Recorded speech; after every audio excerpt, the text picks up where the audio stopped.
Episode 7 की शुरुआत military के ट्रक्स के साथ होती है जो अभी रेस्क्यू करने के लिए जा रहे होते हैं। तभी एक ऑफिसर जेजुन को दिखाते हैं जो अपनी माँ की कही हुई बात को याद कर रहा होता है। जब उसकी माँ उससे कहती है कि बेटा तुम वहाँ ज़ॉम्बी वाले एरिया में मत जाना, लेकिन वो कहता है कि माँ मैं नहीं जाऊंगा, मैं अगले हफ्ते ही डिस्चार्ज होने वाला हूँ। ये सब वो अपनी माँ को मनाने के लिए कह रहा होता है। अब ये लोग ज़ॉम्बी वाले एरिया में पहुंच जाते हैं और ज़ॉम्बियों को धड़ाधड़ शूट कर रहे होते हैं। वहाँ जितने भी लोग बचे होते हैं उनको ये रेस्क्यू कर लेते हैं। तभी उसी सोल्जर जेजुन को ज़ॉम्बी काट लेता है और अब वो धीरे धीरे ज़ॉम्बी में बदलने लगता है। अब उसके साथ ही सोल्जर उसको एक बैग में पैक करके वापस मिलिट्री बेस में लेके जाते हैं। अब अगले सीन में साइंस टीचर का फ्लैशबैक दिखाते हैं जिसमें वो वीडियो बनाते हुए कह रहा है कि उनके खून में थोड़े बहुत व्हाइट ब्लड सेल है और अगर उनका बॉडी टेम्परेचर बढ़ा दिया जाए तो व्हाइट ब्लड सेल और ताकतवर हो जाएंगे। और फिर वो कमरे के सारे हीटर ऑन कर देता है ताकि वहाँ बहुत हीट हो जाए और टेम्परेचर अप हो जाए। अब वही सीन आ जाता है जहाँ पर छठे एपिसोड खत्म हुआ था, यानी कि जहाँ ओंजो के पापा पर गोली लगी थी। गोली लगने के बाद भी वो पानी में तैर के आगे निकल जाते हैं और दर्द में झुक झुक कर चल रहे होते हैं ताकि ऊपर से कोई सोल्जर उन पर गोली न चला दे। अब क्लासरूम का सीन दिखाते हैं जहाँ पर ये सब वीडियो बना रहे थे। ओंजो सुयोग को कैमरा देके कहती है कि तुम भी वीडियो बना लो, लेकिन वो कहता है कि मेरे पास तो कुछ बोलने के लिए है ही नहीं। फिर ओंजो सुयोग और नामरा को कहती है कि तुम अपने हाथ की उस रस्सी को खोल सकते हो। तभी नामरा एक हैरान कर देने वाली बात कहती है। वो सुयोग को कहती है कि मैं तुम्हें सच में काटने की कोशिश कर रही थी, मुझे पता नहीं कैसी स्मेल आ रही थी, लेकिन मैंने जैसे ही तुम्हारी आवाज सुनी तो मैं होश में आ गई। फिर नामरा कहती है कि तुमने पहली बार मेरा नाम लिया था, इससे पहले तुमने मुझे हमेशा क्लास प्रेसिडेंट या हाई करके बुलाया था। सुयोग कहता है कि हाँ मैं डरता था कि कहीं तुम्हें पता न चल जाए कि मैं तुमसे प्यार करता हूँ। और फिर कुछ देर तक दोनों रोमांटिक बातें कर रहे होते हैं। अब अगले सीन में इंजू को दिखाते हैं। इंजू तो याद है ना आपको, अरे वही जो छत में थी और नीचे आ गई थी, लेकिन ज़ॉम्बी के काटने पर उसको कुछ नहीं हुआ। अब दिखाते हैं कि जैसे उसके अंदर कुछ पावर्स आ गई हैं, क्योंकि वो छोटी से छोटी फ्रीक्वेंसी भी सुन लेती है, यानी कि छोटी से छोटी आवाज भी उसको सुनाई देती है। तभी उसे एक रूम में रखे एक्वेरियम से मछली की आवाज सुनाई देती है, लेकिन जिस कमरे में वो एक्वेरियम होता है वहाँ का दरवाजा बंद होता है। लेकिन उसके अंदर इतनी पावर्स आ गई होती है कि वो उस लॉक को एक हाथ से घुमा लेती है और पूरा तोड़ देती है। लगता है उस वायरस ने उसे बहुत ही खतरनाक बना दिया है। तभी वो देखती है कि वहाँ पर कोई तो है। वहाँ पर उसका एक टीचर होता है। वो कहती है डरिए मत, मैं हूँ। वो पूछता है कि तुम ठीक तो हो ना? ये कहती है हाँ मैं ठीक हूँ, पर मुझे बहुत भूख लग रही है, लेकिन समझ नहीं आ रहा करूँ क्या। फिर वो मछली को उठा के ऐसे खा रही होती है जैसे रोटी का टुकड़ा हो। इसको देखकर उसका टीचर समझ जाता है कि ये ज़ॉम्बी बन गई है और वो पीछे से उसे एक डब्बे से मारने की कोशिश करता है, लेकिन उसे तो कुछ होता ही नहीं। फिर वो उस टीचर से कहती है आपको याद है आपने क्या कहा था जब मैं आपसे कंप्लेंट के लिए आई थी? आपने कहा था बात मत करो और यहाँ से निकल जाओ। और इसी का गुस्सा निकाल कर वो अपने टीचर को खा लेती है, उसके पेट से सारे न्यूडल्स बाहर निकाल लेती है। अब ये देखकर तो लगता है कि वो एकदम अलग ही टाइप की ज़ॉम्बी बन गई है। अब अगले सीन में नामरा कहती है कि मुझे भी कुछ अजीब सी आवाजें सुनाई दे रही है, क्योंकि नामरा पे भी गुइनाम के काटने से कुछ पावर्स आ जाती हैं। नामरा कहती है कि मुझे भी छोटी सी छोटी आवाजें सुनाई दे रही हैं और ऐसा सुनाई दे रहा है जैसे कोई उल्टी कर रहा हो। और अगले ही सीन में दिखाते हैं कि इंजू अपने टीचर को खाने के बाद उल्टी कर रही होती है, लेकिन वहाँ पर सभी कहते हैं कि हमें तो कुछ सुनाई नहीं दे रहा। उनमें से एक लड़की का दिल बहुत तेज धड़क रहा होता है, उसको भी नामरा सुन लेती है। नामरा कहती है कि तुम बहुत डर रही हो और तुम बहुत ही गहरी सांस ले रही हो। अब गुइनाम को पानी पीते हुए दिखाते हैं, ये मरता ही नहीं है। गुइनाम जिस गैंग में था उसका लीडर एक गाड़ी के नीचे छुपा हुआ होता है। तभी वहाँ गुइनाम आ जाता है, लेकिन उसके लीडर को पता नहीं होता कि ये तो ज़ॉम्बी का भी बाप बन गया है। वो अभी भी उसको ऑर्डर देता है कि वहाँ कार के पास जाओ और उस गाड़ी को लेके आ। गुइनाम कहता है कि मैं क्यों लाऊं? तो लीडर उसे गाली देके कहता है कि जाता है कि नहीं, और तू अपने लीडर की बात नहीं मानेगा। अब गुइनाम तो किसी से डरता नहीं, क्योंकि उसको किसी से भी डरने की जरूरत नहीं है, वो इतना पावरफुल जो हो गया होता है। वो उससे कहता है कि देख कौन है ज्यादा ताकतवर, देख, और उसे ज़ॉम्बी से कटवा लेता है। अब वो कहता है कि चोंगसन मैं तुझे छोड़ूंगा नहीं और तेरी आंख निकाल के ही रहूंगा। अब यहाँ ये सब छत पे जाने का एक प्लान बनाते हैं। उन्होंने प्लान बनाया हुआ होता है कि क्लासरूम को 2 पार्ट में डिवाइड करना होगा और म्यूजिक बजाना होगा ताकि एक साइड से ज़ॉम्बी आ जाए तो दूसरी साइड से हम बाहर निकल सकें। अब वो प्लान के मुताबिक क्लास को टेबलों और बेंचों से सेपरेट कर रहे होते हैं। अब ओंजो के पापा को दिखाते हैं जो अपनी गोली लगी हुई जगह पर पट्टी बांध रहा होता है। अभी वहाँ ज़ॉम्बी आ जाते हैं और ये एक दरवाजे को तोड़कर अंदर चला जाता है जहाँ पर बहुत सारी राइफल रखी भी होती हैं। ये राइफल को उठाकर उन ज़ॉम्बियों को मारता हुआ बाहर आ रहा है। अब उन धनुष वालों को दिखाते हैं। आपको तो याद होगा कि उस मोटे के पाँव में चोट लग गई थी, तो अब ये उसको 2 लकड़ी पर बांधकर बाहर जाने की कोशिश कर रहे होते हैं। लेकिन बाहर जाते वक्त वो मोटा जिस पर लेटा हुआ होता है वो टूट जाता है और वहाँ ज़ॉम्बी भी आने लगते हैं, तो इस कारण इन्हें वापस उसी जगह पर जाना पड़ता है। अब वो मोटा कहता है कि तुम मेरे बगैर चले जाओ यार, लेकिन ये कहते हैं कि हम तुझे छोड़ के नहीं जाएंगे। अब पुलिस वाले और होसोल को दिखाते हैं जो ज़ॉम्बी से बचने के लिए टेप से कवर कर रहे होते हैं। पुलिस वाला छोटी लड़की को कहता है कि हमें यहाँ से जाना होगा, तो वो अपनी मम्मी जो कि ज़ॉम्बी बन गई है उसकी तरफ इशारा करके कहती है कि मम्मी भी जाएंगी क्या। अब उस बच्चे को क्या पता कि मेरी मम्मी कभी वापस ही नहीं आने वाली, लेकिन पुलिस वाला उससे कहता है कि एक बार अगर हम यहाँ से चले जाएं तो तुम्हारी मम्मी को दोबारा लेने आ जाएंगे। अब वो चारों, हाँ वो छोटा लड़का भी तो है उनके साथ, वहाँ से निकल पड़ते हैं और ज़ॉम्बी से लड़ते हुए स्कूटी में जा रहे हैं कि तभी एक छत पर वो व्लॉगर दिखाई देता है। व्लॉगर कहता है कि मुझे बचा लो, मुझे बचा लो। तो पुलिस वाला उस छोटे बच्चे को होशियोल के पास दे देता है और उसको कहता है कि मैं उसको लेके आता हूँ, तुम यहीं पे रुको। लेकिन पीछे से ज़ॉम्बी आ रहे होते हैं, तो सियोल उन बच्चों को लेकर स्कूटी में चला जाता है और पुलिस वाला और वो व्लॉगर छत पर ही फंस जाते हैं। अब क्लासरूम का सीन दिखाते हैं। प्लान के मुताबिक क्लास को बेंचों और टेबलों से सेपरेट कर दिया होता है और म्यूजिक ऑन करते ही सभी ज़ॉम्बी दरवाजे के बाहर आने लगते हैं। जोंगसन और सुहयोग दूसरी तरफ जाकर दरवाजा खोलकर अपनी ही तरफ आ जाते हैं। अब दिक्कत ये होती है कि वहाँ इतने ज्यादा ज़ॉम्बी आ जाते हैं कि उन्हें हैंडल करना बहुत मुश्किल हो जाता है और ये अपनी तरफ वाले दरवाजे से भी भाग नहीं सकते क्योंकि वहाँ पर भी ज़ॉम्बी खड़े हो जाते हैं। अब ये वहाँ पर पड़ी सारी चीजों को बजाने लगते हैं ताकि ज़ॉम्बी इनकी तरफ वाले दरवाजे से हटकर दूसरी तरफ से आ जाएं। अब यहाँ कट करके क्वारंटीन सेंटर को दिखाते हैं जहाँ उस जख्मी ऑफिसर जेजुन को रिसर्च के लिए रखते हैं। तभी एक ऑफिसर बोलता है कि हमें इसकी बॉडी की पूरी स्टडी करनी होगी, पर अभी हमारे पास इक्विपमेंट्स और साइंटिस्ट नहीं है। तो बड़ा ऑफिसर कहता है कि साइंटिस्ट को हायर करो और फैसिलिटीज को बढ़ाओ। तभी वही बड़ा ऑफिसर उस एमएलए के पास जाता है और उसे कहता है कि भले ही आप एमएलए क्यों ना हो, आपको कोई भी स्पेशल ट्रीटमेंट नहीं मिलेगा और हमसे किसी भी खास फैसिलिटी की उम्मीद कतई मत रखना। तभी वो कहती है कि स्कूल में बच्चे फंसे हैं, वहाँ एक हेलीकॉप्टर भेजना होगा। फिर वो ऑफिसर वहाँ स्कूल में हेलीकॉप्टर भेजने का ऑर्डर देता है और अब यहाँ क्लासरूम में दिखाते हैं तो लगभग सभी ज़ॉम्बी दूसरी तरफ आ जाते हैं। तो इन सभी को भागने का मौका मिल जाता है। जितने भी ज़ॉम्बी नीचे होते हैं वो भी उस आवाज को सुनकर ऊपर जा रहे होते हैं और गुइनाम भी उस आवाज को फॉलो करता हुआ जा रहा है। अब सभी छत में भाग रहे होते हैं। अब आपको तो याद होगा कि छत में अभी भी वो लड़का चोल्सो है जो इंजू का दोस्त है। वो हेलीकॉप्टर को देखकर हाथ हिलाता है और ये सभी भी छत के दरवाजे तक पहुंच जाते हैं, पर वो दरवाजा चोल्सो ने बाहर से बंद कर लिया होता है। ये अंदर से दरवाजे को खूब तोड़ने की कोशिश करते हैं, पर वो सुनकर भी दरवाजा नहीं खोलता। शायद उसको लगता है कि अंदर ज़ॉम्बी है। अब नीचे से ज़ॉम्बी ऊपर आ जाते हैं तो चोंगसन और सुहयोग उनसे लड़ते हैं और फिर वो एक त्रिपाल उन ज़ॉम्बियों के ऊपर फेंक देते हैं जिससे थोड़ी देर के लिए वो थम जाते हैं और अब ऑफिसर्स हेलीकॉप्टर लेकर छत पर पहुंच जाते हैं। यहाँ देखा तो गुइनाम भी ऊपर आ रहा होता है और यहीं पर ये एपिसोड खत्म होता है। एपिसोड 8 की स्टार्टिंग में दिखाते हैं कि उनजी ग्राउंड में चल रही है और उन सभी को देखती है जो उसे तंग करते थे। फिर वो स्कूल में आग लगाने की सोचती है और भागकर स्कूल के अंदर जाती है और वहाँ पर आग लगा देती है। अब ऊपर छत पर ऑफिसर चोल्सो को पूछते हैं कि कोई और भी बचा हुआ है क्या। वो मना कर देता है और उसको लेकर वो चले जाते हैं। इधर गुइनाम और चोसंग के बीच खूब लड़ाई होती है। गुइनाम चोसंग पर हावी होने लगता है। अब नामरा आती है और गुइनाम का गला पकड़कर उसे नीचे फेंक देती है। फिर वो अपने हाथ को देखती है और सोचती है कि ये मैंने कैसे कर दिया। यहाँ इंजू की लगाई हुई आग से सब कुछ जल रहा होता है और इंजू आराम से तमाशा देख रही होती है। उसके मन को काफी ठंडक पहुँचती है क्योंकि स्कूल वालों ने उसके साथ बहुत अत्याचार किए हुए होते हैं। अब यहाँ ओंजो से दरवाजा खुल जाता है। फिर वो सब छत में चले जाते हैं और हेलीकॉप्टर को देखकर चिल्ला रहे होते हैं, हमारी आवाज सुनाई दे रही है, हमें भी लेके जाओ, हमें भी बचाओ। लेकिन उनको कोई आवाज पहुंचती नहीं और वो चले जाते हैं। और अब गुइनाम उठ जाता है और फिर से उस छत के दरवाजे को खोलने की कोशिश करता है,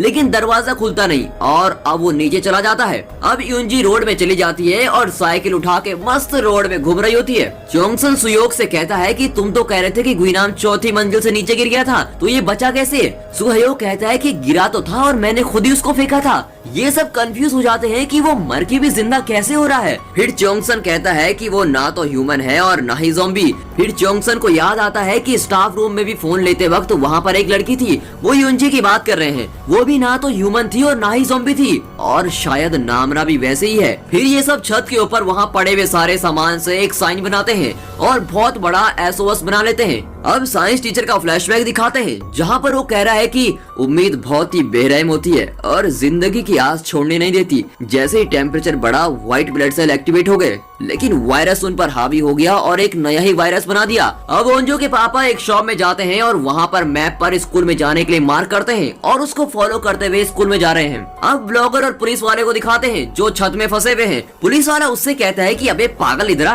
तुझे इतनी मुसीबत में भी वीडियो बनाने की पड़ी हुई है क्या? व्यूज चाहिए ना तुझे, व्यूज है ना, व्यूज चाहिए ना, कहीं ऐसा ना हो जाए कि इस दुनिया से तू व्यूलेस हो जाए। अब उन दोनों के हल्ले के कारण वहाँ नीचे ज़ॉम्बी आ जाते हैं तो वे बर्तन फेंक कर उनको डाइवर्ट करने की कोशिश कर रहे होते हैं, पर तभी वहाँ पर एक बस आती है और सभी ज़ॉम्बी को उड़ा देती है। उस बस को होशियोल चला रहा होता है तो पुलिस वाला और ब्लॉगर उस बस की छत में कूद जाते हैं और वहाँ से बच निकलते हैं। अब रात होने वाली होती है तो स्कूल की छत पर ठंड बढ़ रही होती है। फिर वे सब आग जलाने की कोशिश कर रहे होते हैं। वे सब एक एक करके एक लकड़ी को घुमा रहे होते हैं ताकि उसके फ्रिक्शन से आग जल जाए, पर कोई भी जला नहीं पाता और बहुत देर तक ऐसे ही लगे हुए होते हैं। और ये देखकर सभी परेशान हो जाते हैं कि आग ही नहीं जल रही। तभी दिखाते हैं कि नामरा उन्हें आराम से देख रही होती है और उनको एक लेटर दे के कहती है कि इसे जला लो क्योंकि मुझे स्मोक करने की आदत है। सभी उसे इस तरह से देख रहे होते हैं कि ये पागल है क्या, हम यहाँ इतनी देर से आग जलाने की कोशिश कर रहे हैं और ये लेटर लेके बैठी है। अब पुलिस वाला होशोल, वो ब्लॉगर और वो दोनों बच्चे बस में जा रहे होते हैं। पुलिस वाला होशोल से कहता है कि तू गद्दार है, तू हमें छोड़ के चला गया था।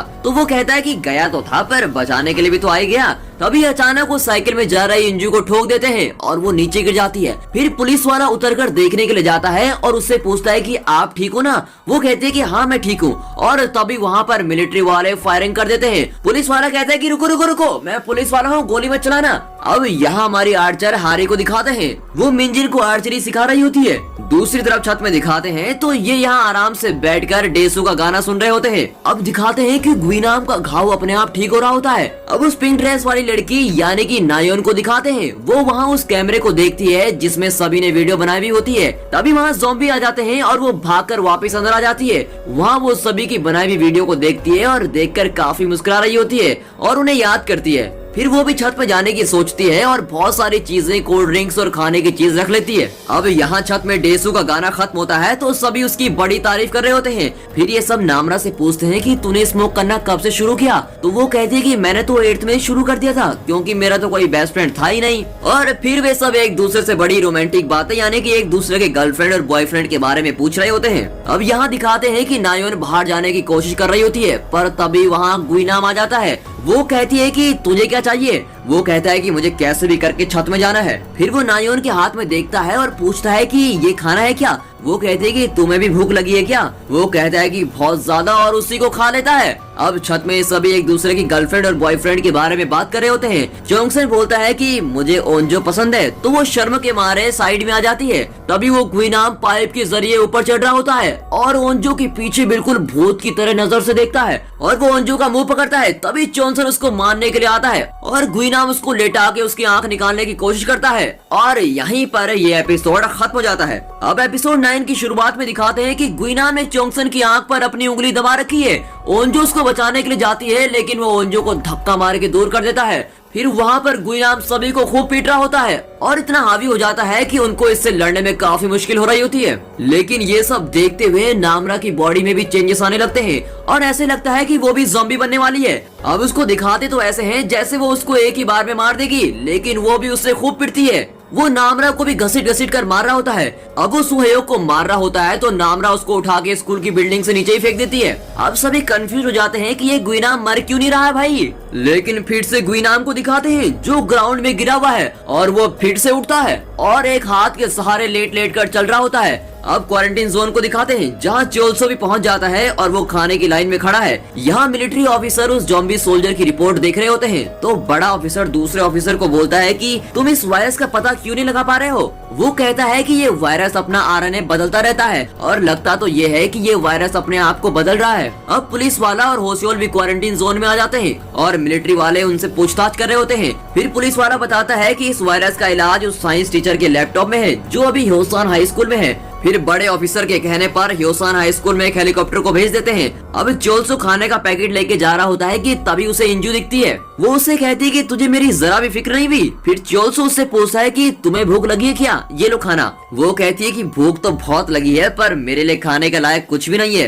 तो वो पूछता है कि क्या खाना चाहती हो। वो कहती है कि तुझे, और यहाँ से सीन कट करके अब डायरेक्ट स्कूल की छत पर दिखाते हैं। सभी बात कर रहे होते हैं कि गुइनाप को पता नहीं क्या हो गया है, लगता है कि अब वो मरेगा ही नहीं। अब वो डेसू कहता है कि नामरा और गुइनाप ज़ॉम्बी नहीं, हम भी हैं। फिर वो नामरा को कहते हैं कि तू हमें काटेगी तो नहीं। नामरा कहती है कि तुम्हें कुछ भी नहीं होगा, डरो मत। अब वहाँ पर हेलीकॉप्टर आ जाता है तो ये जली हुई लकड़ी को उठाकर उनको अट्रैक्ट करते हैं। हेलीकॉप्टर वहाँ पर आ जाता है और उससे सोल्जर उतर रहे होते हैं। वो इन पर अपनी गन्स तानते हैं, उन्हें लगता है कि ये भी ज़ॉम्बी हैं। फिर वो सभी का टेम्परेचर चेक कर रहे होते हैं कि सब ठीक तो है, पर नामरा का टेम्परेचर कम रहता है तो उनको थोड़ा सा शक होने लगता है। फिर वो उसको कंबल दे देते हैं। अब वो सोल्जर कहते हैं कि हम नीचे जा रहे हैं, फिर तुम सबको यहाँ से लेके जाएंगे। फिर कुछ सोल्जर साइंस लैब में जाते हैं और वहाँ पर जो भी ज़ॉम्बी बीच में आ रहा होता है उसे गोली से उड़ा रहे होते हैं। फिर एक सोल्जर साइंस टीचर का लैपटॉप खोलता है और उससे सारी इंपॉर्टेंट चीजें निकाल लेता है। और अब वो छत में आ जाते हैं तो वो सभी को कहते हैं कि एक एक करके ऊपर चढ़ो, और एक लड़की ऊपर चढ़ी रही होती है कि तभी सीन कट हो जाता है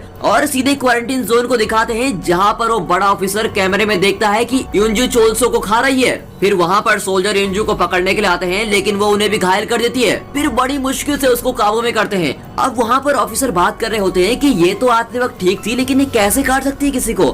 बड़ा ऑफिसर कहता है कि इसका मतलब हम संक्रमित और बाकी लोगों में फर्क नहीं कर सकते। वो बड़ा ऑफिसर वहाँ स्कूल में गए ऑफिसर को कहता है कि किसी को भी बचाने की जरूरत नहीं, उन्हें वहीं छोड़ दो और फौरन यहाँ जाओ। वहाँ से वो ऑफिसर कहता है कि सर आप क्या कह रहे हो। तो बड़ा ऑफिसर कहता है कि जैसा कहा है वैसा करो, क्योंकि यहाँ भी एक संक्रमित ऐसा था जिसके कोई लक्षण नहीं थे, इसलिए हम उन पर भरोसा नहीं कर सकते। क्या पता उनमें से भी सभी संक्रमित हो और लक्षण दिख ही न रहे हो। अब जो लड़की ऊपर चढ़ रही होती है तो वो उसे भी नीचे उतार देते हैं और उन्हें अपनी गन दिखाकर पीछे हटने को कहते हैं और वहाँ से हेलीकॉप्टर लेके आ जाते हैं। अब फिर से धनुष वालों को दिखाते हैं। वो तीनों उस मोटे को एक ट्रॉली में बांध कर लेके जा रहे होते हैं। वो हेलीकॉप्टर को देखकर हाथ हिलाते हैं, लेकिन कोई फर्क ही नहीं पड़ता।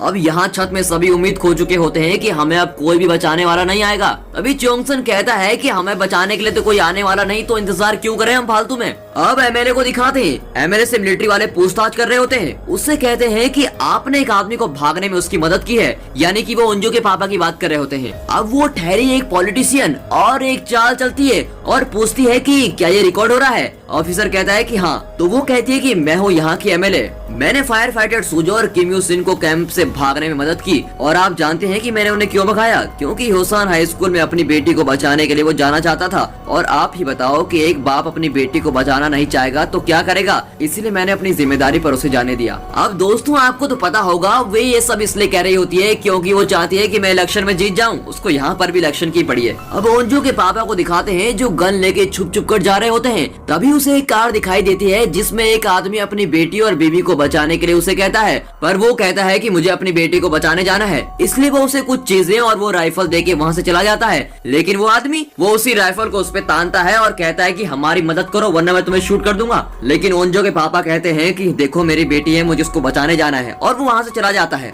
अब इंजू को वो मिलिट्री वाले बांध कर एक जगह पर रख लेते हैं। वो चिल्ला रही होती है कि मैं एक इंसान हूँ, मुझे बाहर निकालो। बाहर से ऑफिसर कहता है कि इस वायरस का पता तभी चलता है जब लक्षण दिखाई दे, तब नहीं जब ये शांत हो। अब वो बड़ा ऑफिसर कहता है कि क्या ऐसा भी हो सकता है कि इसके जैसे और भी हो। तब दूसरा ऑफिसर कहता है कि हाँ बिल्कुल हो सकता है।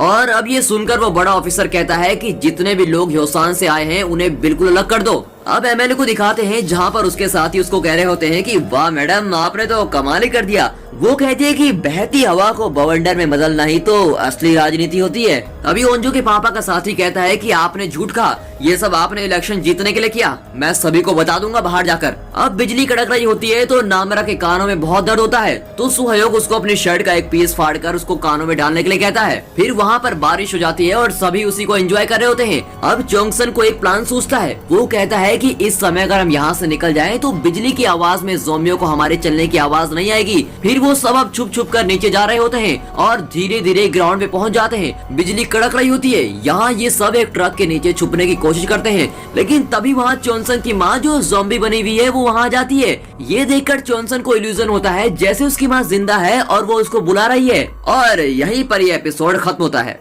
एपिसोड 10 की शुरुआत में दिखाते हैं कि डेसू चोंगसन की माँ को मार रहा होता है। चोंगसन उसको चिल्लाता है कि मत मार उन्हें, मत मार, और ये देखकर वो डेसू से लड़ता है, उसको खूब मुक्के मारता है। तभी सुहयोग चोंगसन को रोकता है कि तू ये क्या कर रहा है, वो ज़ॉम्बी बनी हुई है। चोंगसन कहता है कि वो मेरी माँ है यार। ये सुनकर सभी उदास हो जाते हैं और अब वो वहाँ से भागकर जा रहे होते हैं, लेकिन चोंगसन पीछे से चिल्ला रहा होता है कि माँ माँ, और अपनी मेमोरीज को याद करता हुआ चला जाता है। यहाँ ये धनुष वाले उस मोटे को लेके जा रहे होते हैं, तभी वहाँ से चोंगसन और बाकी सभी गुजर रहे होते हैं, तो इन्हें लगता है कि कोई ज़ॉम्बी जा रहा है। ये सब भाग रहे होते हैं, तो तभी इनके ग्रुप में से एक लड़की नीचे गिर जाती है, तो दूसरी उसको बचाने के बजाय दूसरी तरफ भाग जाती है, लेकिन वहाँ पर उंजिन आकर उसको बचा लेता है। तभी वहाँ पर और ज़ॉम्बी आने लगते हैं, तो हारी अपने धनुष से सबको तीर मार रही होती है। आपको बता दूं, हारी उंजुन की बड़ी बहन है। फिर हारी कहती है कि जल्दी यहाँ से चलो। तभी दिखाते हैं कि जो लड़की उसको छोड़कर भागी थी उसको भी ज़ॉम्बी काट लेते हैं। अब ये सब बास्केटबॉल हॉल में पहुंच जाते हैं। वहाँ पहुंचते ही नामरा कहती है कि रुको,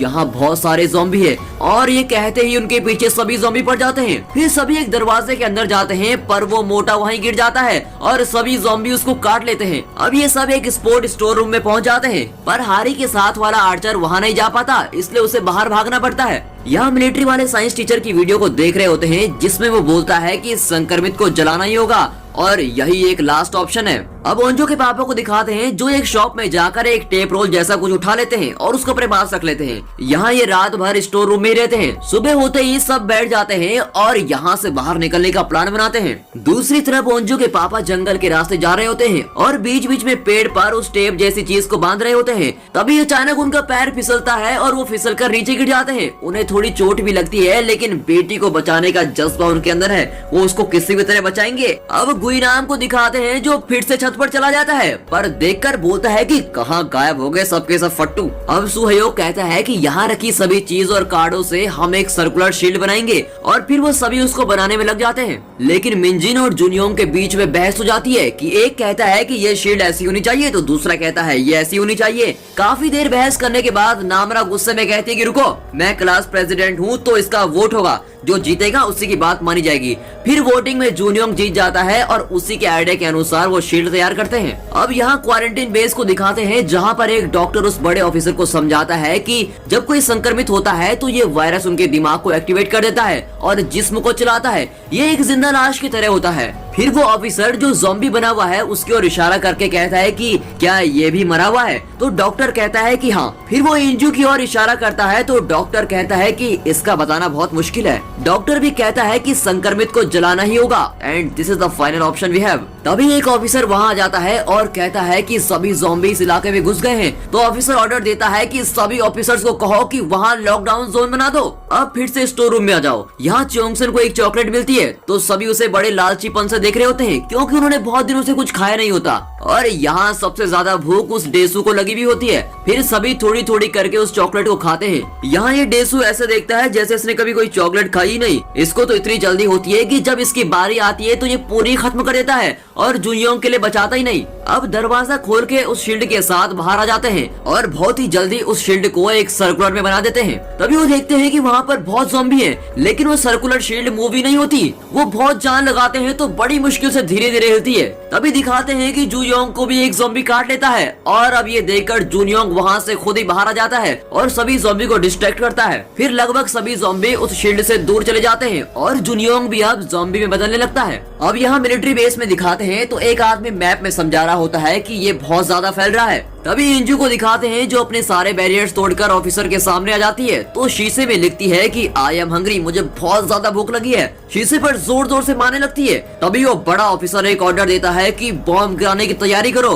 तभी दूसरा ऑफिसर कहता है कि संक्रमितों का तो ठीक है, पर जो ये उम्मीद लगा के बैठे हैं कि मिलिट्री आएगी और हमें बचा लेगी, उनका क्या। बड़ा ऑफिसर कहता है कि ये मत गिनो कितने मर रहे हैं, ये गिनो कि कितनों को बचाया जा रहा है। तभी दिखाते हैं कि ओंजो के पापा अब स्कूल की प्रॉपर्टी के अंदर घुस जाते हैं और कंस्ट्रक्शन साइट के रास्ते स्कूल में जा रहे होते हैं। बीच में काफी ज़ॉम्बी भी आते हैं, पर वो उनसे लड़के आगे बढ़ता है। यहाँ ये सब शील्ड की मदद से दरवाजे के पास पहुँच जाते हैं। तभी पता चलता है कि उस दरवाजे में भी लॉक लगा हुआ है, और वो भी खतरनाक लॉक। अब ये यहाँ बिल्कुल फंस गए होते हैं। तभी बाहर से ओंजो के पापा उस दरवाजे को खोल देते हैं और उनको बचा लेते हैं, और यहीं पर यह एपिसोड खत्म होता है। दूसरी तरफ गुइनाम को दिखाते हैं, जो आर्चरी हॉल में जाता है, जहाँ वो हारी के साथ वाला आर्चर भी होता है। यहाँ गुइनाम उससे पूछता है कि चोंगसन किधर है। वो कहता है कि कौन चोंगसन, मैं किसी चोंगसन को नहीं जानता। और वो गुइनाम फिर उसे भी खा लेता है। यहाँ ये सब ओंजो के पापा की मदद से वहाँ से दूर भाग रहे होते हैं और फिर ये टेनिस कोर्ट के अंदर आ जाते हैं। वहाँ देखा तो चारों तरफ से ज़ॉम्बी ने घेर लेते हैं। वो दरवाजा तोड़ देते हैं और अंदर आ जाते हैं। तब ये सब उनसे लड़ते हैं।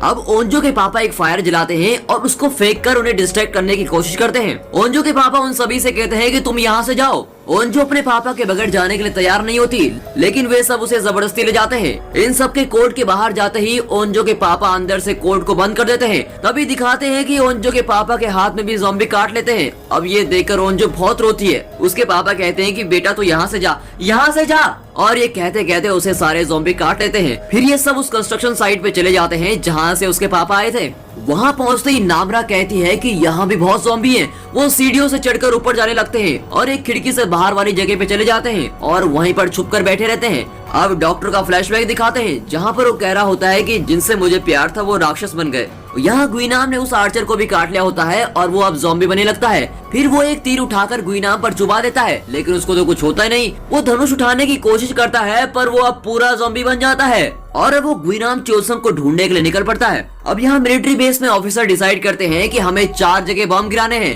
पहला ह्योसान हाई स्कूल, दूसरा ह्योसान क्रॉसिंग, तीसरा स्पोर्ट कॉम्प्लेक्स और चौथा है ह्योसान फ्यूचर कॉलेज। अब वो डिसाइड करते हैं कि हमें बहुत सारे ड्रोन उड़ाने हैं जिनकी आवाज से हम सभी ज़ॉम्बी को एक जगह इकट्ठा कर लेंगे ताकि उन पर बम गिराकर वो एक साथ मर जाएं। दोस्तों अब नामरा को दिखाते हैं जिसको भी कुछ होने लगता है। उसकी बॉडी में भी कुछ चेंजेस आने लगते हैं। वो सुयो को काटने की कोशिश करती है लेकिन खुद पर कंट्रोल पा लेती है और अपने हाथ पर ही काट लेती है। सुहयोग उससे कहता है कि ऐसी सिचुएशन में तुम मुझे ही काट लेना और मैं भी तुम्हारी तरह बन जाऊंगा। अब हेलीकॉप्टर में अनाउंसमेंट चल रही होती है कि जितने भी लोग बचे हैं वो सुरक्षित स्थानों पर पहुंच जाएं और अंडरग्राउंड वाली जगह पर छुप जाएं। लेकिन नामरा अपनी पावर से सब कुछ सुन लेती है और कहती है कि कोई बॉम्ब से उड़ाने वाला है और वे लोग कुछ अंडरग्राउंड जगह में छुपने की बात कर रहे हैं। फिर सुहयोग उसकी आंख को देखकर उसकी आंख में पट्टी बांध देता है। अब मिलिट्री वालों ने ड्रोन उड़ाने चालू कर दिए होते हैं और करीब 1000 से भी ज्यादा ड्रोन उड़ाते हैं जो पूरे इलाके में उड़ते रहते हैं और धीरे धीरे सभी ज़ॉम्बी इनकी आवाज सुनकर इनकी ओर अट्रैक्ट हो जाते हैं और एक जगह इकट्ठा हो जाते हैं। तभी वहाँ गुइनाम आ जाता है और चोनसंग उस पर हमला करता है पर वो उसे बहुत मारता है और उसका हाथ मोड़ देता है और उसे काट भी लेता है। तभी उन ड्रोन से निकलने वाली हाई फ्रीक्वेंसी से गुइनाम और नामरा के कानों में दर्द होने लगता है और वो तड़पने लगते हैं। तभी चोनसंग उसको लात मारकर नीचे गिरा देता है। अब यहाँ काफी इमोशनल सीन हो जाता है क्योंकि बेचारा वो चोनसन भी अब ज़ॉम्बी से कट गया होता है। वो ओंजो को अपना बैच देता है और दोनों खूब रोते हैं और फिर गले मिलते हैं। अब वो कहता है कि मैं सभी ज़ॉम्बी को डिस्ट्रैक्ट करने के लिए जा रहा हूँ, तुम यहाँ से भाग जाओ। फिर वो चला जाता है और ज़ॉम्बियों को कहता है कि आओ मुझे पकड़ने आओ, आज मैं बहुत खुश हूँ, आज मुझसे ज्यादा खुश कोई नहीं रह पाएगा। सभी ज़ॉम्बी उसके पीछे चले जाते हैं और यहाँ ये सभी निकलकर नीचे चले जाते हैं। फिर से उसी गुइनाम को दिखाते हैं जो इतनी ऊपर से भी गिरने के बाद फिर उठ जाता है। यार ये मरता ही नहीं है और फिर ऊपर चला जाता है और वहाँ गुइनाम और चोनसन की बहुत लड़ाई होती है। वो वहाँ चोनसन की आंख फोड़ देता है। अब यहाँ पर बॉम्ब गिर जाता है और बहुत ही बड़ा धमाका होता है। इस धमाके में चोनसन गुइनाम को पकड़कर नीचे गिर जाता है। अब मिलिट्री वाला एमएलए के पास जाता है और कहता है कि हमने ह्योसान में काफी बम गिरा दिए हैं जिससे सब कुछ तबाह हो गया है, करीब 40% आबादी खत्म हो गई है। अब वो बड़ा ऑफिसर अपने रूम में जाता है और अपनी फॉर्मल ड्रेस पहनता है और अपना वीडियो कैमरा ऑन करता है और वीडियो बनाता है जिसमें वो कहता है कि मैंने आज सुबह उस साइंस टीचर की वीडियो देखी जिसमें वो कह रहा है कि जलाना ही आखिरी ऑप्शन होगा और मैंने अपनी जिम्मेदारी पे ह्योसान शहर में बॉम्ब गिराने का ऑर्डर दिया था। ये सब करने के लिए मुझे किसी ने नहीं कहा, लेकिन ये एक मेरा निजी फैसला था और मैं इसकी पूरी जिम्मेदारी लेता हूँ।